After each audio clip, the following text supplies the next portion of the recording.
I don't want your ugly face's child. I have a better option. Harper's voice cut through the crowded rooftop party like a knife through my chest. The Seattle skyline twinkled behind her as she threw back her head and laughed, her perfectly white teeth gleaming under the string lights. Desmond Rake, her sleazy co-worker, nearly choked on his craft beer, and Harper's squad of mean girl friends erupted in cruel laughter. Before we dive deeper into this story, I have one small request. Please subscribe, drop a like, comment, and hit that hype button to boost this channel so more people can discover these incredible Reddit stories. I stood there holding 2 drinks, one for me, one for my wife of 8 years, watching the woman I'd built a life with turn me into a punchline for her new crowd. The expensive whiskey in my hand suddenly tasted like ash. Roland's face could be a form of birth control, Harper continued, riding the wave of laughter. Thank God I found someone with actual genetics worth passing on. I guess I missed the memo that I'd become the butt of her jokes. But don't worry, babe. The joke's on you. My name is Roland Kellman, and I'm 36 years old. I design landscapes for a living, turning ugly lots into beautiful spaces. Ironic, considering my wife thinks I'm the ugly thing that needs replacing. I built my business from the ground up, working with my hands, getting dirty, making something real. Harper works at some sleek nutrition consultancy downtown, peddling wellness to rich housewives who think kale can cure existential dread. The party was at Desmond's luxury apartment in Belltown. The guy was everything I wasn't. Tall, conventionally handsome, with the kind of manufactured charm that came from years of selling snake oil to desperate people. He ran some wellness influencer scam, posting shirtless photos while hawking protein powder and life coaching, the kind of guy who used words like optimize and biohack in casual conversation. "Roland, buddy," Desmond said, sliding up next to me with that predatory grin. "Don't take it personally. Harper's just having fun." I looked at him, really looked. His perfectly styled hair, his designer shirt that probably cost more than most people's rent, his Rolex that screamed insecurity. "Fun," I repeated, my voice flat. "Right." Harper caught my eye across the crowd and had the decency to look slightly embarrassed, but only slightly. She whispered something to her friend Jessica, and they both glanced my way before dissolving into giggles again. 8 years of marriage. 8 years of building a life together, of supporting her through career changes and family drama, of thinking we were a team. And now I was the comic relief at her work parties. I set both drinks down on the nearest table and walked to the balcony railing. The city spread out below us, all lights and possibility. From up here, even the gritty parts looked beautiful. Distance had a way of changing perspective. "Roland?" Harper appeared beside me, her hand tentatively touching my arm. "Baby, I was just joking around. You know how I get with the girls." I turned to face her. Up close I could see the guilt flickering in her eyes, but also something else. Calculation. She was wondering how much damage control she'd need to do. "How long?" I asked quietly. "How long what?" "How long have you been sleeping with him?" Harper's face went pale, then flushed red. "I don't know what you're talking about." "Sure you don't?"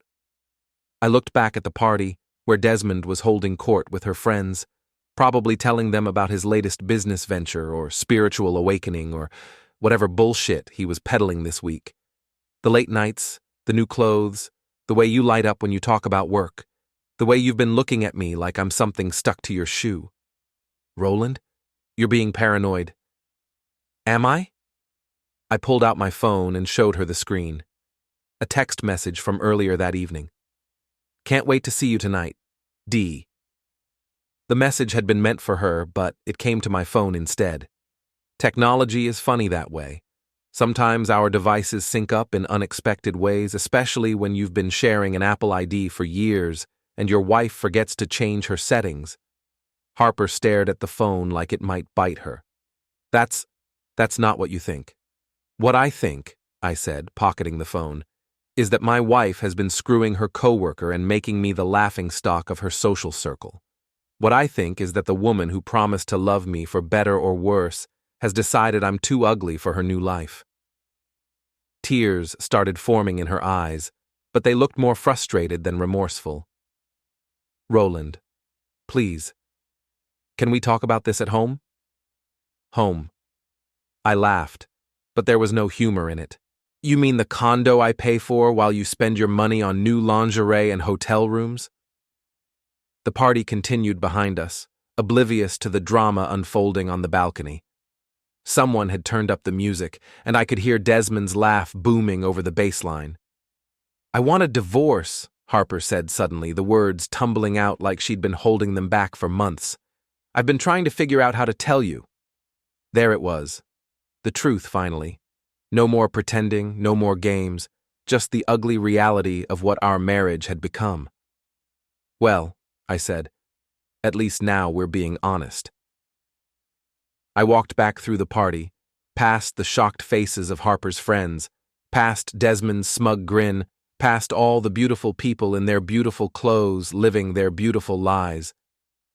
The elevator ride down felt like descending into hell, but maybe hell was what I'd been living in for months without realizing it.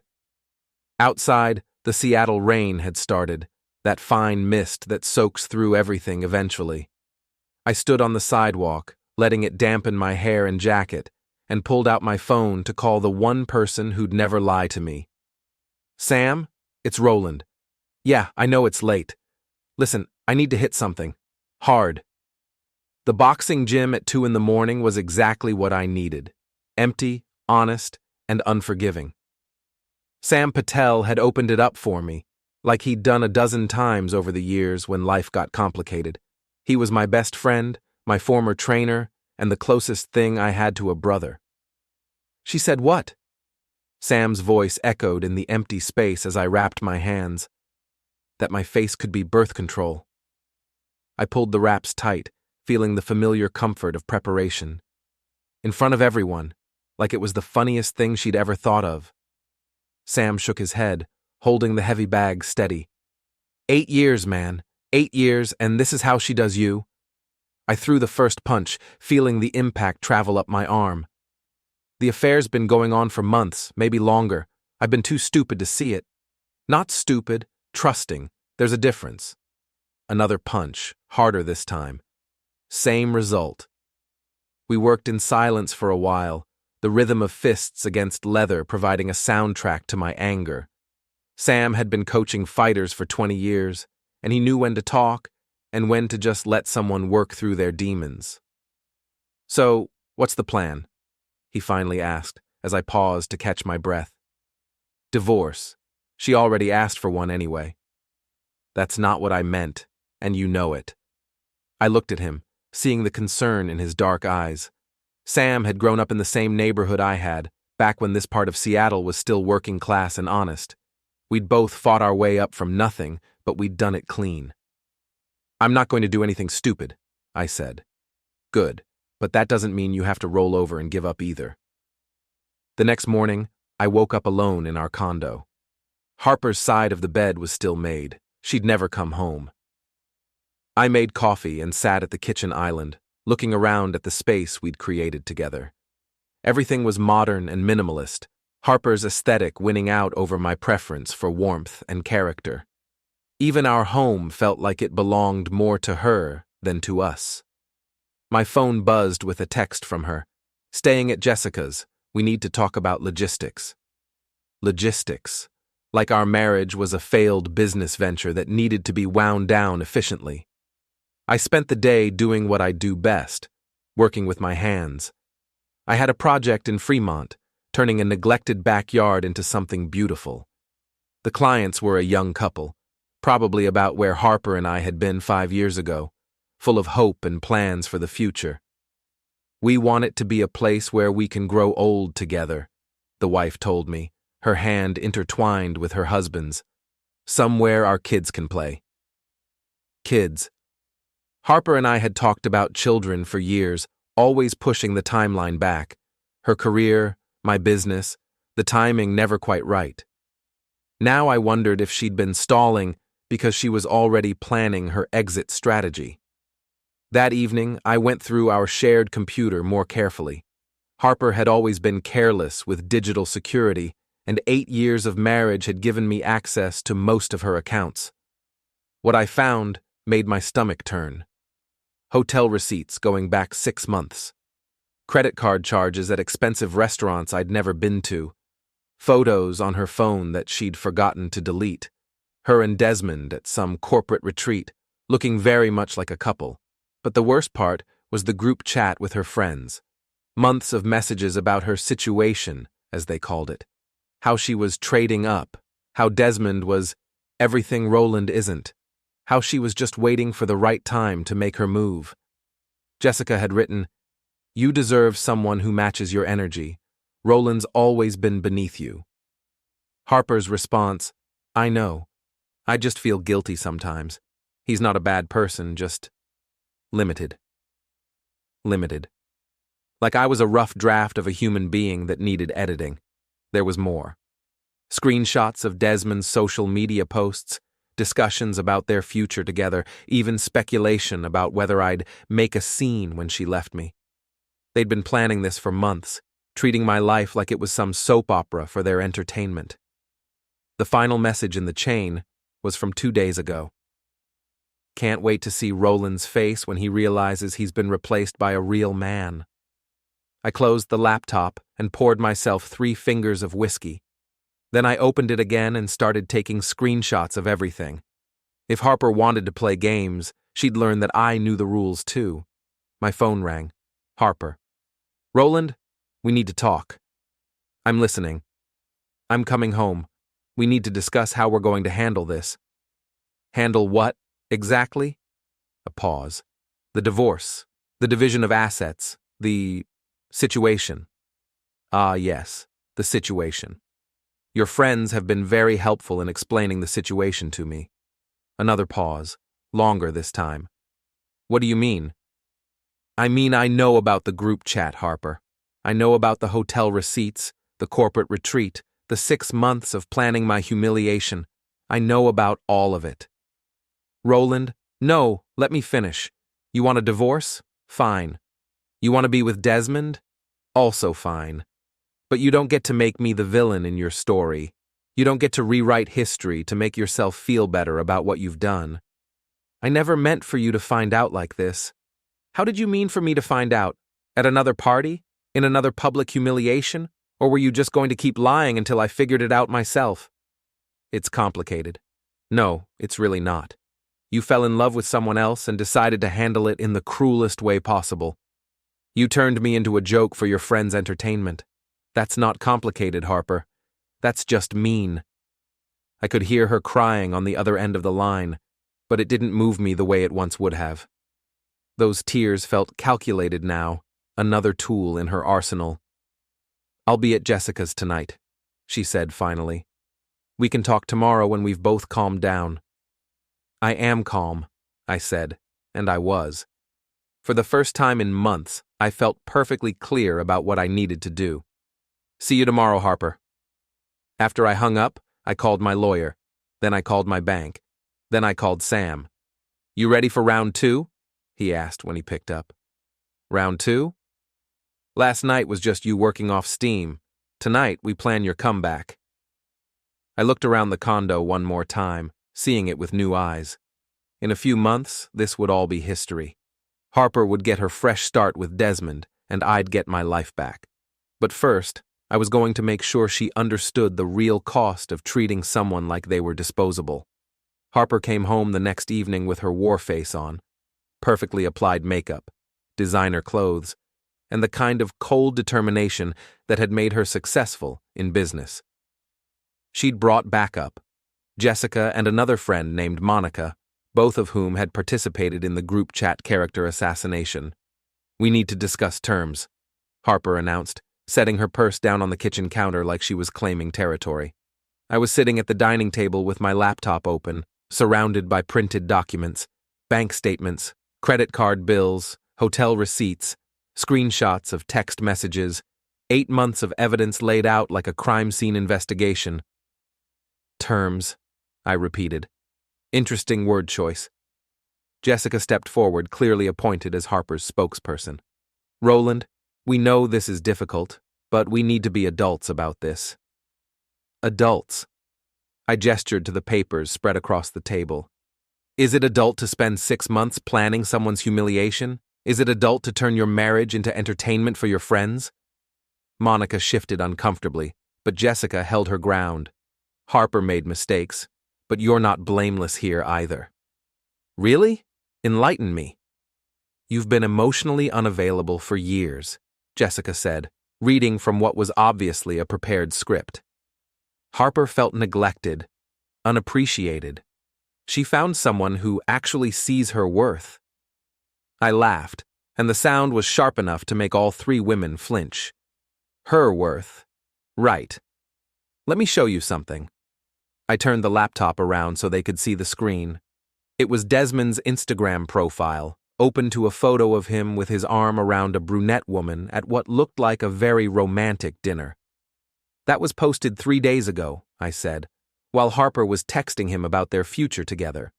The woman is Maria Santos, a fitness influencer from Portland. According to her posts, she and Desmond have been dating for 2 months. Harper's face went white. That's not possible. There's more. I clicked to another tab. Desmond's been running the same game on at least 3 other women that I can find. He's got a type, successful, married, looking for excitement. He tells them all the same things, makes them all feel special, gets them to pay for hotels and dinners while he keeps his options open. You're lying, Harper whispered. Am I? Call him, right now. Ask him about Maria. Harper fumbled for her phone with shaking hands. She dialed, waited, then tried again. And again. He's not answering, she said finally. Probably busy. Maria posted a story 2 hours ago from his apartment. They're cooking dinner together. Very domestic. Jessica and Monica exchanged glances. The solidarity was cracking. Even if that's true, Jessica said, it doesn't excuse your behavior. My behavior? You mean discovering that my wife was cheating on me? Or maybe you mean not quietly accepting my role as the comic relief in her social circle? I stood up and walked to the kitchen, pulling out a bottle of wine, expensive stuff that Harper had bought for special occasions that never seemed to include me. Let me tell you what's going to happen, I said, opening the bottle with deliberate calm. Harper wants a divorce, and she's going to get one. But she's not going to get the fairy tale ending she's been planning. What do you mean? Harper asked, her voice small. I mean I've filed the papers already. I mean I've documented every hotel charge, every lie, every cruel joke at my expense. I mean your boss is going to be very interested in the company credit card charges for those romantic dinners. Harper's face went from white to green. You can't. I can, and I have. Did you know your company has a strict policy about relationships between employees, especially when those relationships involve misuse of company resources? That's blackmail, Monica said. No, that's consequences. Harper made choices, and choices have costs. She chose to humiliate me publicly, so now she gets to experience some public humiliation herself. I poured myself a glass of wine and took a sip. It was excellent. Harper had good taste, I'd give her that. There's something else you should know, I continued. Desmond is married. What? Harper looked genuinely shocked. Ava Rake. They've been separated for 6 months, but they're not divorced yet. She's been living in Portland while he plays the field in Seattle. I had a very interesting conversation with her this afternoon. I pulled out my phone and showed them a text conversation. Ava. Thank you for reaching out. I've been documenting Desmond's affairs for months. Me. For the divorce? Ava. For the custody hearing. Our daughter deserves better than a father who lies for a living. Harper sank into a chair, the fight going out of her. He has a daughter? 8 years old. Same age as our marriage, actually. Ava's been building a case to limit his custody rights. Your little romance is going to be Exhibit A. Jessica and Monica were edging toward the door, clearly wanting to distance themselves from the wreckage. "This is insane," Jessica said. "You can't destroy Harper's life just because you're hurt." "I'm not destroying anything," I replied. "I'm just removing the filters. Harper destroyed her own life when she decided that cruelty was an acceptable form of entertainment." My phone buzzed with a text. I glanced at it and smiled. "That's interesting. Desmond just posted on Instagram. Looks like he's officially dating Maria now.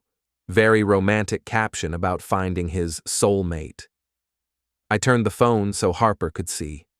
Her face crumpled, and for a moment, I almost felt sorry for her. Almost. "I loved you," she whispered. "No, you didn't. You loved the idea of me, the stable husband, the reliable provider, the safe choice while you figured out what you really wanted. But you never loved me enough to be honest with me, or kind to me, or faithful to me." Harper started crying in earnest now, ugly sobs that shook her whole body. Jessica and Monica moved to comfort her, but their hearts weren't in it anymore. The glamorous rebellion had turned into a sordid mess, and they wanted no part of it. "What happens now?" Harper asked through her tears. "Now you learn what it feels like to be the punchline," I said. "Now you get to explain to your friends, your family, and your coworkers why your marriage ended. Now you get to figure out how to rebuild your life without the safety net you've been taking for granted." I finished my wine and set the glass down. "I'll be staying at Sam's for a few days while you pack your things. The divorce papers will be served Monday morning. After that, we communicate through lawyers only." I headed for the door, then paused. "Oh, and Harper, the next time you want to call someone ugly, make sure you're not looking in a mirror." 3 weeks later, Harper's world had collapsed in spectacular fashion. Her boss had indeed been very interested in the company credit card charges, especially when they coincided with a major client pitch that Harper had somehow lost, despite having inside information from her wellness industry connections. The investigation revealed not just the affair, but also several instances of Harper using company resources for personal gain. She was fired on a Tuesday morning, escorted out of the building by security, while her former friends watched from the windows. Jessica texted me a video of it, apparently thinking I'd want to see Harper's humiliation. I deleted it without watching. There was no satisfaction in seeing someone I'd once loved brought low, even if they'd brought it on themselves. But the universe wasn't done with Harper yet. Desmond's social media romance with Maria had exploded into a very public breakup when Maria discovered his pattern of deception. She'd posted a detailed Instagram story about his manipulative tactics, naming Harper specifically as one of his victims. The post went viral in Seattle's wellness community, turning Harper from a predator into prey in the span of 24 hours. The custody hearing for Desmond's daughter had gone exactly as Ava predicted. The judge was not impressed with a father who juggled multiple affairs while claiming to be a relationship coach. Desmond was granted supervised visitation only and ordered to pay substantial child support. I learned all this through Sam, who had an uncanny ability to gather gossip despite claiming he didn't care about other people's drama. "She's been calling you," he said as we worked out at his gym. "I know. I don't answer." "Maybe you should. Put an end to it." I considered this while working the heavy bag. Harper had left 17 voicemails in the past week, each one more desperate than the last. The first few had been angry, accusing me of destroying her life out of spite. The recent ones had been pleas for forgiveness, promises to make things right, declarations of love that rang hollow after everything that had happened. "What would be the point?" I asked. "Closure. For both of you. Some things don't need closure, Sam. Some things just need to end." But that evening, as I sat in my temporary apartment reviewing the final divorce papers, Harper showed up at my door. She looked terrible. Unwashed hair, dark circles under her eyes, clothes that had seen better days. The polished woman who'd humiliated me at that party was gone, replaced by someone I barely recognized. "Please," she said when I opened the door. Just give me 5 minutes. Against my better judgment, I let her in. I'm sorry, she began, the words tumbling out in a rush. I'm so sorry, Roland. I know I hurt you, I know I was cruel, but I never meant for it to go this far. What did you mean for it to do? I don't know. I was confused, unhappy. I felt trapped in our life, like I was disappearing into someone I didn't want to be. Desmond made me feel alive again, made me feel like I mattered. And I made you feel lifeless? She flinched. Not lifeless, just ordinary. We'd fallen into such a routine, and I wanted something more. I wanted to feel special again. I poured myself a drink and didn't offer her one. So you decided to make me feel small instead. I never meant to hurt you that way. The things I said at the party, the jokes, I was just trying to fit in with a crowd that never really accepted me. I thought if I could make them laugh, if I could be one of them, then maybe I'd finally feel like I belonged somewhere. At my expense. Yes, at your expense, and I hate myself for it. She started crying again, but these tears seemed different from the calculated ones I'd seen before. These looked real, born from genuine remorse rather than self-pity. Desmond was using me, she continued. You were right about everything. He never cared about me, never saw a future with me. I was just another conquest, another married woman he could manipulate for his own ego. I know. I lost everything. My job, my friends, my marriage. Everything I thought I wanted turned out to be a lie. I sat down across from her, studying the woman I'd once planned to grow old with. What do you want from me, Harper? I want to come home. I want to fix this, to make it right. I want us to try again. No. The word hung in the air between us, final and uncompromising. Please, Roland, I know I don't deserve it, but you're right. You don't deserve it, but that's not why I'm saying no.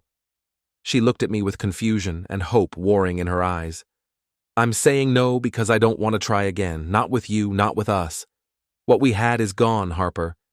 You ruined it when you decided that humiliating me was more important than loving me. People make mistakes. This wasn't a mistake. This was a choice, a series of choices, made over months, to prioritize your own desires over our marriage. You didn't slip and fall into Desmond's bed. You didn't accidentally mock me in front of your friends. You chose those things, and now you have to live with the consequences.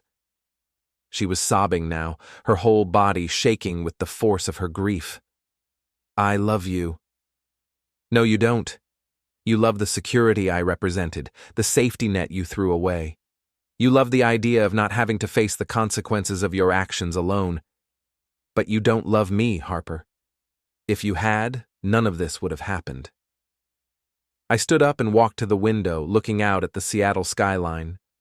The city looked different now, full of possibility instead of just familiar routines. I've learned something these past few weeks, I said without turning around. I've learned that I'm not ugly. I'm not limited. I'm not beneath anyone. I'm just a man who loved someone who didn't know how to love him back. When I turned around, Harper was staring at me with something like wonder in her eyes. You're different, she said. I'm free. There's a difference. She wiped her eyes with the back of her hand, smearing what was left of her makeup. What happens now? Now you sign the divorce papers. Now you figure out who you want to be when you're not performing for an audience. Now you learn to live with the choices you've made. And you? I smiled, and for the first time in months, it felt genuine. Now I get to find out what my life looks like when I'm not trying to be enough for someone who's determined to find me lacking. Harper left that night, and I never saw her again. She signed the divorce papers without contest, took her share of our assets, and moved to Portland to start over. I heard through mutual acquaintances that she'd found work at a smaller firm, that she was in therapy, that she seemed to be doing better. I hoped that was true. Despite everything, I didn't want her to suffer forever. I just wanted her to understand that actions have consequences, and that treating people as disposable comes with a price. As for me, I threw myself into my work with renewed passion. My business grew, my reputation spread, and I discovered that I was actually quite good at creating beautiful things when I wasn't constantly worried about whether I was beautiful enough myself. 6 months after the divorce was finalized, I ran into Ava Rake at a coffee shop in Fremont. She was with her daughter, a bright-eyed 8-year-old who was telling an animated story about her soccer team. "Roland," Ava said, recognizing me immediately. "How are you?" "Good, really good. How's the custody situation working out?" "Better than expected. Desmond moved to California last month. Something about a fresh start and new opportunities. He sends child support when he remembers to and calls Emma every few weeks." The little girl looked up at the mention of her name. "Are you the man who helped Mommy with the bad man?" Ava blushed. "Emma, that's not—" "It's okay," I said, crouching down to the girl's level. "I just told your mom the truth about some things. Sometimes grown-ups need to hear the truth, even when it's not very nice." "Daddy tells lots of lies," Emma said matter-of-factly. "Mommy says that's why we don't live with him anymore." "Your mom is very smart," I told her. As I walked home that evening, I reflected on the strange turns life can take. A year ago, I'd been married to a woman who thought I was ugly, trapped in a life that felt increasingly small and suffocating. Now I was alone, but I was also free to become whoever I wanted to be. Harper had called me limited, ordinary beneath her standards. But she'd been wrong about that, just as she'd been wrong about so many things. I wasn't limited. I'd just been limiting myself to fit into her vision of what our life should look like. The ugly truth, as it turned out, was that our marriage had been beautiful only on the surface. Underneath, it had been rotting for years, held together by habit and fear rather than love and respect. But sometimes ugly truths are exactly what you need to build something genuinely beautiful.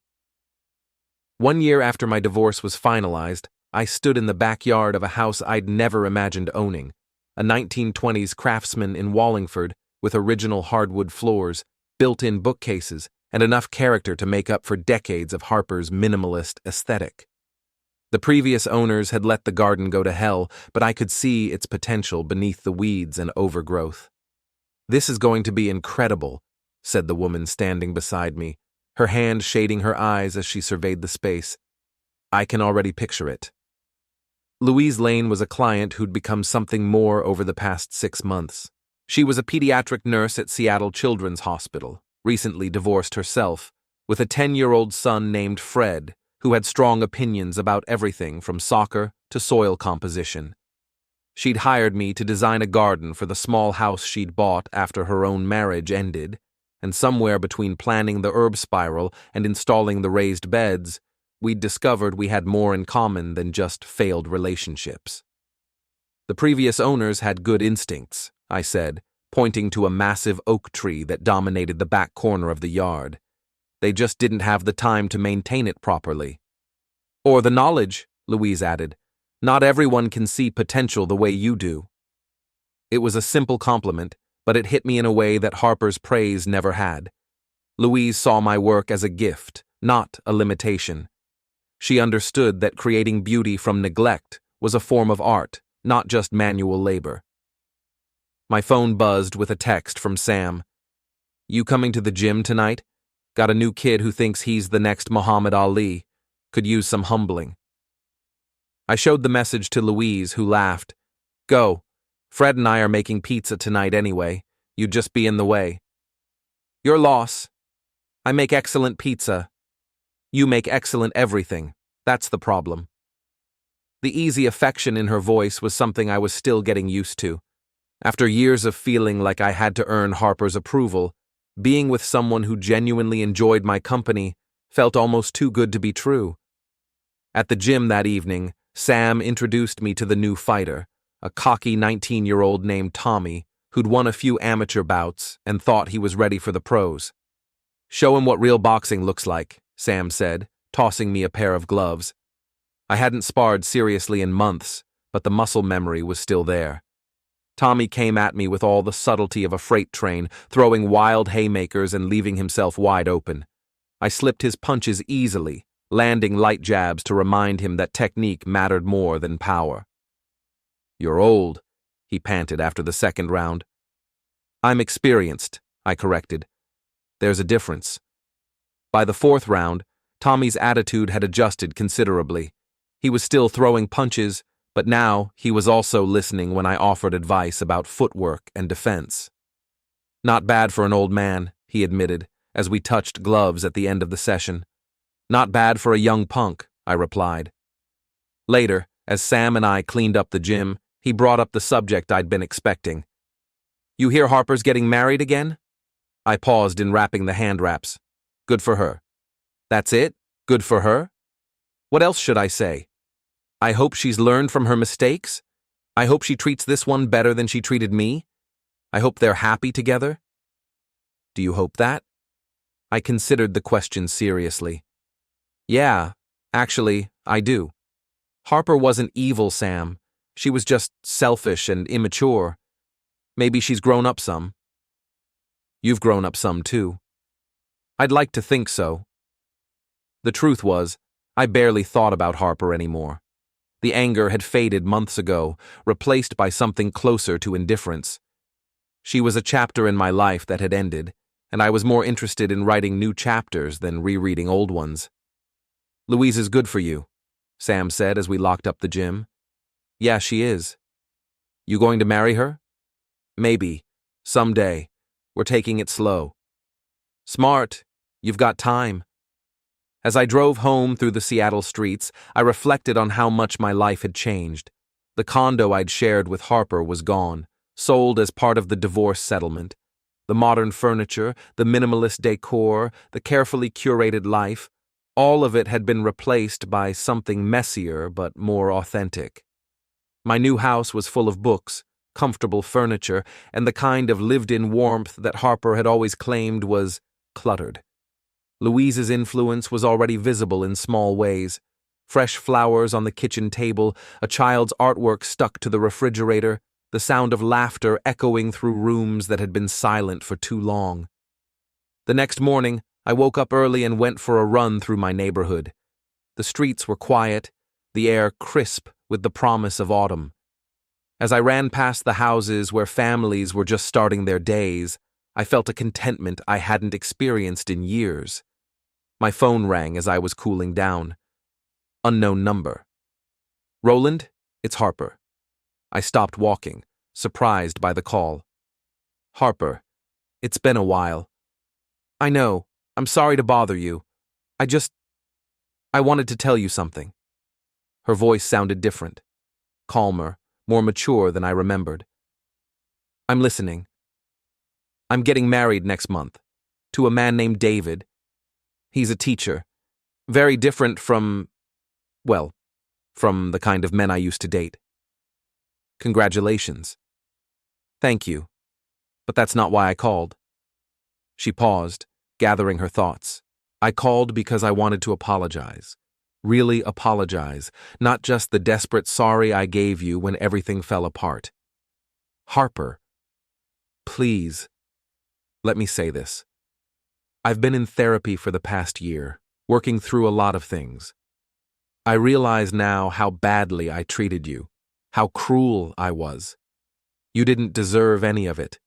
You were a good husband and I was too selfish and insecure to appreciate what we had."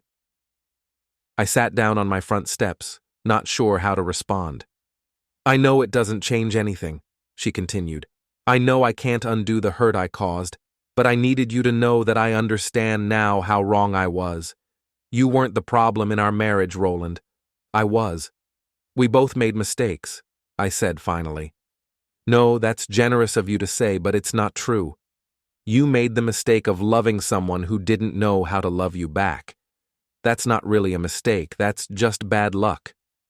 There was a long pause.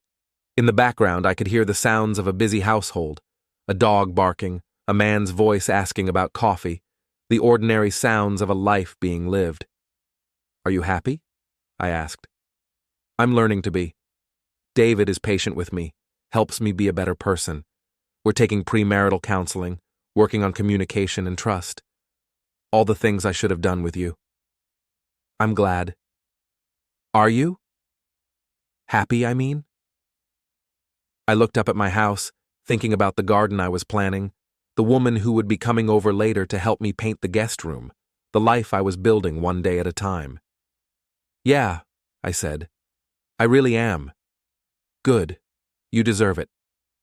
After we hung up, I sat on my steps for a long time, processing the conversation. There was something healing about Harper's apology, not because I needed her forgiveness, but because it confirmed something I'd come to believe, that people could change, that growth was possible, that the end of one story could be the beginning of another. That evening, Louise and Fred came over to help with the painting. Fred had strong opinions about color choices and wasn't shy about sharing them. Blue is boring, he announced, examining the paint samples. You should do something bold, like orange. Orange? I raised an eyebrow. In a bedroom? Orange is energizing. Mom says you need more energy. Louise blushed. I never said that. You said he works too hard and needs to have more fun. That's different from needing energy. As we painted, Fred regaled us with stories from school, his plans for the weekend, and his theory that all adults were secretly confused about everything, but pretended to have it figured out. You might be onto something there, kid, I told him. I know, adults are weird, but you and Mom are less weird than most. Thanks, I think. Later, after Fred had fallen asleep on the couch and Louise and I were cleaning paintbrushes, she brought up the subject of the future. Fred really likes you, she said. I really like him too. He's a good kid. He asked me if you were going to be his stepdad. I stopped scrubbing and looked at her. What did you tell him? I told him that grown-ups need time to figure these things out, but that you were very important to both of us. And what did he say to that? He said he hoped you'd hurry up and figure it out because he wants to help you build a treehouse in that big oak tree. I laughed. A treehouse, huh? Apparently it's been on his wish list for years. His dad was never much for building things.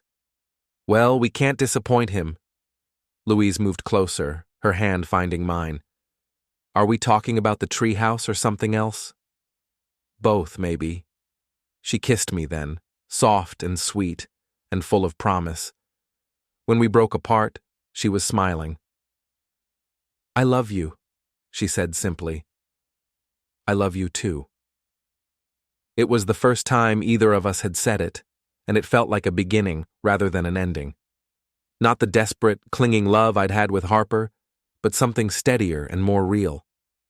As I drove Louise and Fred home that night, I thought about the strange journey that had brought me to this point.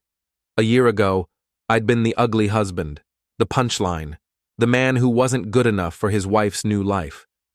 Now I was just Roland, flawed and human and worthy of love exactly as I was.